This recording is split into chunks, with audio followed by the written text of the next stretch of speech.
Itong 2024, wala tayong masyadong naging issue sa motor natin. So, dito natin na-realize na yung maintenance, proper maintenance, ay kulang. I-explain ko. Unang natin sa kadena. Parang karuktong to nung isang video natin. Ito, alam na natin to, mag-maintain ng chain. Alam ko, pagod kayo. Pagod sa opisina. Pero kailangan nyo pa rin gawin to. Pop. Suot ng chinelas. Spray. So alam natin mana mag-maintain ng chain, di ba? Madali lang naman eh. Pero bakit tayo nasiraan pa rin ang 2 beses? Kasi nga, yung proper maintenance, alam natin. Pero kung hindi naman natin gagawin, wala din, di ba? Pag uwi natin, siyempre, pagod ka na eh. Pagod ka na sa trabaho, tapos bumihay ka pa. Ang hirap bumihay kasi lakas ang ulan. Na-realize natin, pagka ganun, pag inihayaan natin ng ganun yun, kinabukasan, may pasok tayo ulit. So, kailangan natin maglinis ng chain dapat. Eh, kaso nga, papasok ulit, tapos naulan na naman. So, tatama rin ka na maglinis ng chain, di ba? Sabihin mo, babasa lang siya ulit. Or, malilate na ako. Ay, ganun. Kaya sa ang na-realize natin, gabi pa lang, bago ka pa magbihis, ini-sprayan ko talaga yung kadena. Mahugasan siya maigi. Hindi naman siya hindi naman ganoon yung paglinis natin, pero isprayan lang natin kasi kinabukasan, paglilinisan mo na, baka tumigas yung putik. Baka mas mahirap tanggalin or baka mag-build up doon, di ba? Maigi na yung overnight, wala na siyang mga putik. So, yun. Kaya kulang yung maintenance, sasabi natin, kasi kailangan pa rin yun ng sipag at tiyaga. Tapos sunod na ginagawa natin, kinakatok natin yan, paikot. Ano ba, pag naglilinis? Tinitignan ko kung may magtutunog na nagbabibrate. Alam ko na may vibrate na talaga si Dominar, si Doming, pero meron yung vibration na dahil sa maluwag na na parts. Baka ma-miss out mo na may maluwag na tornilyo na kagaya sa atin dati. Sabi ko may nagbabibrate sa foot pegs sa kanan. Sabi ko ay press. Kinatok ni press. Itong tapakan natin, di ba may kabitan yung footrest niyan na bakal. Ang luwag na pala ng tornilyo. Sabi ni press, buti hindi pa ito nahulog. So simula nun, kinakatok natin. Parang kagaya natin sa post sa Facebook. Yung sabi niya nahulog, parang may nahulog yata doon sa ilalim. Sabi niya, nahulog yung dito ko, kaya tignan niyo yung sa inyo, sabi niya. Sabi niya, kaya pala may nararamdaman akong vibration sa ilalim, kagaya sa atin. So naramdaman mo na pala na vibration. Hindi ko siya sinisisi Inaano ko lang sa sarili ko. Na nararamdaman mo na pala na nagbabibrate. Bakit hindi mo pa chinek? So yun, nahulog tuloy, di ba? Mahal yun. Kasi may nawalang parts Pati yung box sa atin, yung box natin, nag-solution natin, nilagay natin ng tsinelas. Sunod, yung maintenance, yung proper PMS, kung kayo nag-PMS, sunod nyo sa oras or sa takbo. Kung kailangan magpapalit ng filter, ganun. Air filter, ganyan. Kung kailangan mag-full PMS, ganun. Sundan nyo lang yun. Sa atin kasi, sa manual, 5K, di ba? Ang langis, fully synthetic. Pero sa atin, 3K lang talaga. So yun yung natin, kumbaga yun yung extra mile natin. Kasi di ba, kung naka fully synthetic ka, every 5K ka, sa 10K, 2 beses ka lang magpapa-PMS, di ba? Pero kung tiga 3K, may higing 3 siya kasi 369, di ba? So dagdag yun, sipag. Pumunta kay press. PMS. Alam ko medyo mas magastos, pero makakatulong yun in the long run. Mas konti yung magiging sira. Kagaya sa atin, di ba?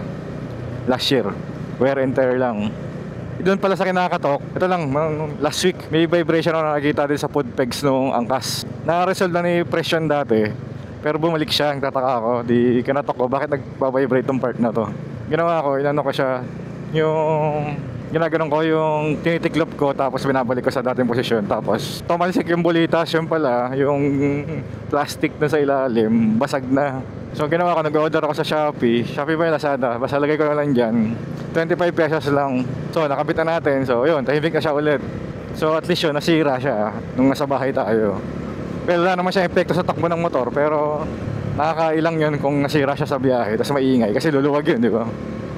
Magbabibrate yun. Tapos sunod na natin para tingin ko gastos, bawas dahil dun sa paglilinis natin ng preno. So sasabihin nyo, wala namang binemaintain sa preno nililinisan lang yan, pinapalitan lang ng brake pads.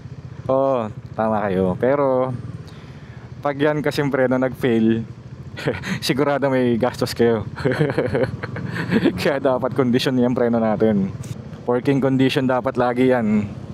Ayun nga, sabi ko, pag yan ang nag-fail, pwede ka pa mamamatay, hindi lang gastos ang katapat nun. So, i-maintain yan. Sa akin, sinasabay ko yan sa paglinis ko ng kadena every week. Kahit hindi ko ginamit yung motor ng 1 linggo, ganun pa rin. Nililinis ako ng kadena at saka preno. Tapos yung kuryente, yung baterya, sa akin, wala naman problema sa baterya natin.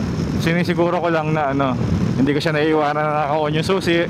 Pag nag-EMDL ako, hindi ko siya inayaan na matagal. Kasi yung way naman natin, hindi naman dire-diretso na puro madilim, di ba? Dito lang sa part na to, pag dumaan sa maliwanag, patayin mo kasi nasa batas naman yun. Kung may ilaw, di ba pwedeng gamitin yung MDL. Para lang may pahinga. Kahit na andar yung motor mo, wag mo lang ibabad. Kasi minsan may nakikita ako, tanghali, nakabukas siya MDL. Well, okay lang naman yun. Kasi kaya nga napatupad yung daytime running light. Kasi may purpose yun para mas madali ka makita. So kung yung MDL ang bubuksan mo, mas okay yun kasi mas maliwanag yun. Eh hindi naman siya nakakasilaw kapag umaga, di ba? Kasi maliwanag naman. So kung ilaw yung MDL mo, mas madali ka makita. Kasi ngayon nga yung purpose ng daytime running light. Okay yun, kaso para sa akin, hindi yun healthy sa baterya mo.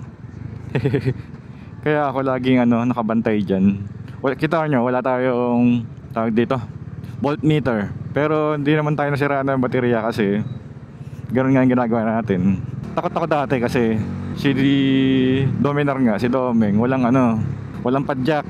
Hindi ako sanay nung bago siya, kaya talagang ingat na ingat ako sa baterya. Isa pa, yung huwag kayo masyado ito natutunan ko to nung medyo nagkaroon na tayo ng experience ito kay Dominar. Hindi ko na siya masyado nire-redline or binababad sa redline. Kung medyo hirap na, cambio na. Tsaka huwag kang bomba ng bomba tapos i-redline mo kung binabomba mo. Huwag ganun.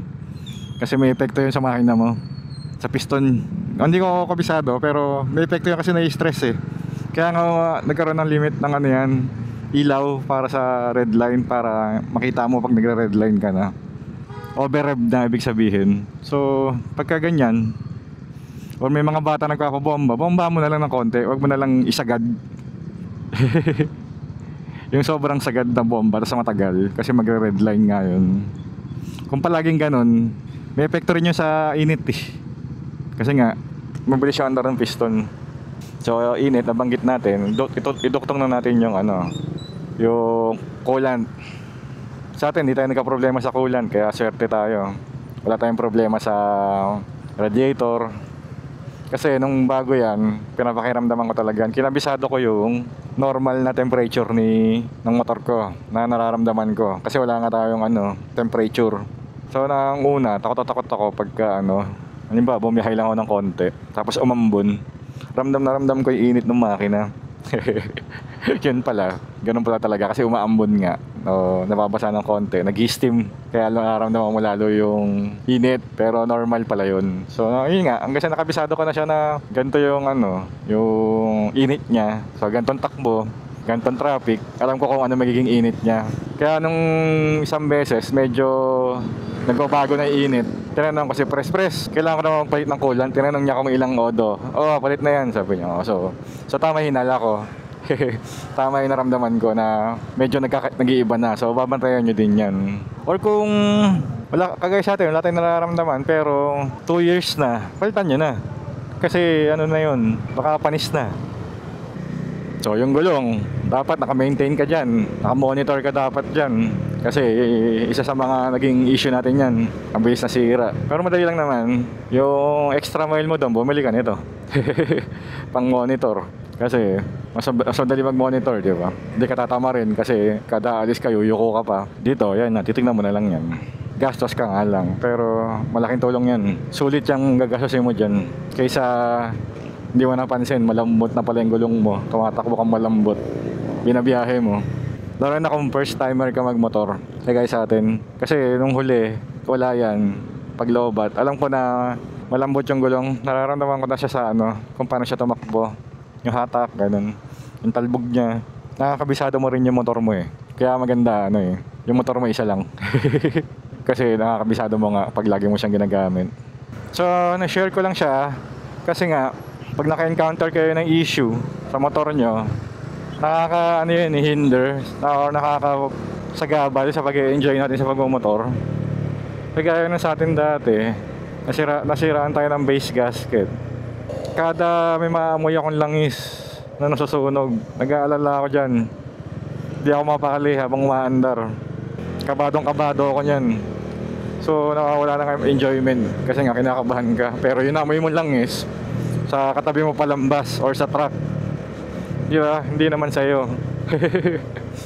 Yung nasira yung ano natin, yung tawag dito, ignition coil. Namamatayan yun, di ba? Pagka ano, akala pa natin sa ulan. So takot tayo bumiyahe kasi nga nawawalan ng power, tapos namamatay. So paano pag nangyari yun sa nasa malayo ka, tapos hindi na siya nag-start? So yung peace of mind mo, wala na, gulong-gulo na. Hindi ka na makabiyahe. Eh alam naman natin na masarap talagang motor. Lagi natin sinasabi yan, alam niyo yan. Pero nakakabawas yun pagka ganon. Tapos yung kadena natin, ng ingay, sobrang tigas na. Kakabahan ka kasi baka tumalon, di ba? Or worse, maputol, tumama sa legs mo or kumapit do sa sprocket, maglock yung gulong mo. So hindi lang yung kadena yung naging issue mo, gastos mo. Baka sumemplang ka pa, di ba? May posibilidad na sumemplang. So ang hirap mangamba. Isip ka ng isip, kahit wala namang issue, hindi naman dapat kakaba-kaba.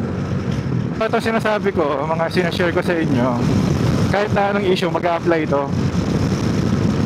Kahit wala doon sa mga nabanggit natin na nag-i-issue natin, nag-a-apply yung idea na sinasabi ko. Yun lang yung mga naging example natin kasi yun lang yung mga na-experience natin.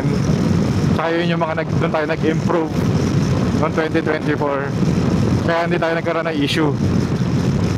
So, ang gusto ko lang iparating sa inyo, huwag natin lagay yung sarili natin sa stressful na situation. Stay calm and enjoy. Okay, thank you ng matindi. Hanggang sa muli. Bye.